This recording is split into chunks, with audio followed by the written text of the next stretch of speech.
Hubei এরা ঠিক পেল তারা কিছুই করতে পারে না, কেননা সে কন্টেনারের মধ্যে আটকে ছিল। যার পরের দৃশ্য পরিবর্তিত হয়ে আমাদেরকে দেখানো হয় ওই লোকগুলো হুবাইকে ধরে সমুদ্রের অচেনা জায়গায় নিয়ে আসছে, যেখানে হুবাই চোখ খুললে দেখতে পাই ওয়াং তার সামনে বসে আছে। তখনই সেখানে সুজিন নামের একটা প্রফেসর আসে, যে কিনা হুবাইকে ওয়েলকাম জানায়। হুবাই তাকে জিজ্ঞাসা করে তারা তাকে এখানে কেন ধরে এনেছে। প্রফেসর বলে এটা আসলে ওয়াং এর বুদ্ধি ছিল তাকে এখানে নিয়ে আসার জন্য। সুজিন হুবাইকে সবকিছু খুলে বলে যে তারা কিংজিয়ানের রানীর সঙ্গে খুঁজে পাওয়া আয়নাটির খোঁজে যেতে চেয়েছে, যেটা কিনা রাজা তার শত্রুদের হাত থেকে বাঁচানোর জন্য সে আয়নাটি তার কিছু সৈন্য দিয়ে চায়নার দক্ষিণ সমুদ্রের মাঝে কোনো একটা জায়গায় লুকিয়ে দেয়। আর তাদের ধারণা এখানে কোনো একটা আছে সেই অভিশপ্ত শহরের প্রবেশদ্বার। তারা অনেক পুরাতন গ্রন্থ খুঁজে জানতে পেরেছে এই আয়নাটির মধ্যে এমন কিছু দৈব শক্তি ছিল যার মাধ্যমে মানুষ ভবিষ্যতে দেখতে পেত। তারা হুবাইকে তাদের এই অভিযানে সাহায্য করতে বলে, কিন্তু দেখা যায় হুবাই তাদের সঙ্গে যেতে রাজি হয় না। হুবাই বলে সে ট্রেজার হান্টিং ছেড়ে দিয়েছে। তখনই সেখানে মিং নামের একজন হুবাইকে রাজি করানোর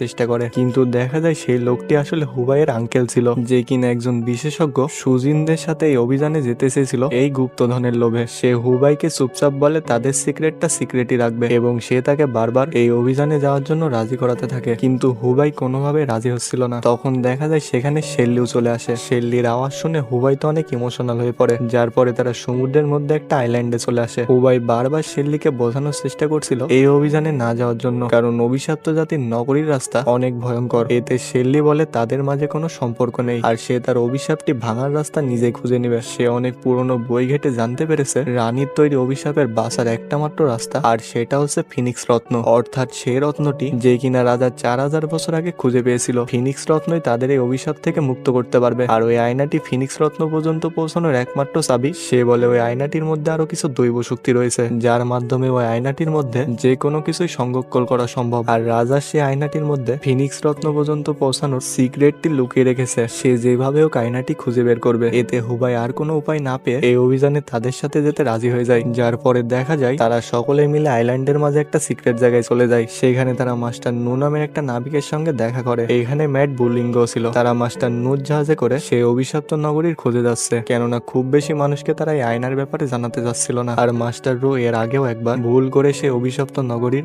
বাহিরে প্রবালকুণ্ডিতে পৌঁছে গিয়েছিল, তার কারণে সে সেই রাস্তা খুব ভালো করেই চেনে। যার পরে দেখা যায় মাস্টার রুয়ের পুরনো ফিশিং জাহাজে করে তারা চায়নার দক্ষিণ সমুদ্রের গভীরে বেরিয়ে পড়ে সেই কিংজিয়ানের আয়নার অভিশপ্ত নগরীর প্রবেশদ্বারের খোঁজে। তারা তাদের খুঁজে পাওয়া সেই ম্যাপটি ধরে এগোতে থাকে, কিন্তু সেখানে দেখতে দেখতে রাত হয়ে যায় আর তারা সেখানে ছোট্টখাট্ট একটা ঝড়ের মধ্যে আটকে পড়ে। তারা সকলে রেস্ট করছিল, কিন্তু দেখা যায় হুবাই আবারও হঠাৎ করে তার সেই স্বপ্ন দেখতে পায় এবং সে জাহাজের মধ্যে ঘুমের মধ্যে হাঁটতে থাকে।